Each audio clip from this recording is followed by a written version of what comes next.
Hi, today I'm for the Motorola One 5G Ace and I'll show you how to remove home screen widgets on this device.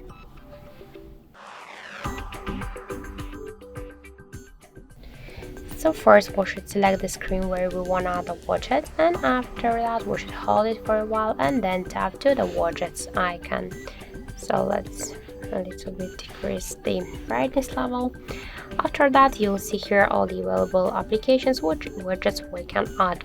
For example, we can see that the calendar widget has two different types of the widgets, that the full month view on the shadow.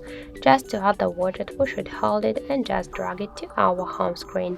If you want to resize it, we should just hold it, and after that we can make it bigger or smaller by this wide. To move the widget here on the screen or between the screens, we should just hold the widget and drag it. If you want, we can create a new screen with a widget. That's also not a problem.